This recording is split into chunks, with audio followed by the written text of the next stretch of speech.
সর্বক্ষণ ফোন নিয়ে বকবক করেই যাচ্ছিস, ফোনটা রাখ এবার। ও মা, তুমি না কথা বলতেও দাও না। এটাকে ইনফেক্ট করে রাখি, কাল যতজন চার্জ করবে সবার ফোন হ্যাক। হ্যাঁ শোন, আমার ফোনটা একদম ব্যাটারি লো হয়ে গেছে, বাড়ি গিয়ে চার্জ করে কল করব। কোথাও চার্জিং পয়েন্ট আছে কিনা দেখ, আজকাল অনেক জায়গায় থাকে। এই তো চার্জিং পয়েন্ট, যাক বাঁচা গেল। ম্যাডাম, এই চার্জিং পয়েন্টগুলো কিন্তু একেবারেই সেফ হয় না। জানিস তো, একজন পেরোতে পেরোতে বললো এই চার্জিং পয়েন্টগুলো নাকি সেফ হয় না। ম্যাডাম, আপনার হয়ে গেছে? আসলে আমার ফোনটা একটু চার্জ করতে হবে। হ্যাঁ হ্যাঁ, আমার হয়ে গেছে। তুই একদম ফোন অফ করবি এক্ষুনি, সারাক্ষণ শুধু ফোন আর ফোন। হুররে! ফোনে কোনো কিছু অ্যাক্সেস করতে পারছি না, মেসেজ ভেসে উঠছে। বিটকয়েনে পে করতে হবে ফোন আনলক করার জন্য। হে ভগবান, এখন আমি কি করি? ইনি আমার পরিচিত, কাল শপিং মলে ফোন চার্জ করেছিলেন, ওনার ফোনটা হ্যাক হয়ে গেছে, আনলক করার জন্য বিটকয়েন ডিমান্ড করছে।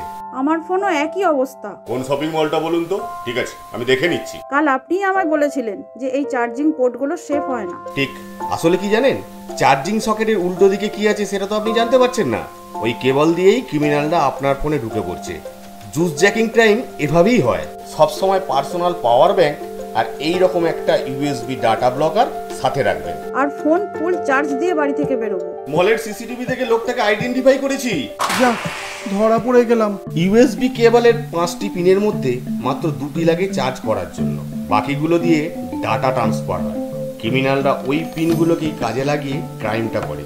সিএসসিওই পোর্টালে খুব ভালো অ্যাডভাইজারি আছে এর উপরে, দেখে নিস।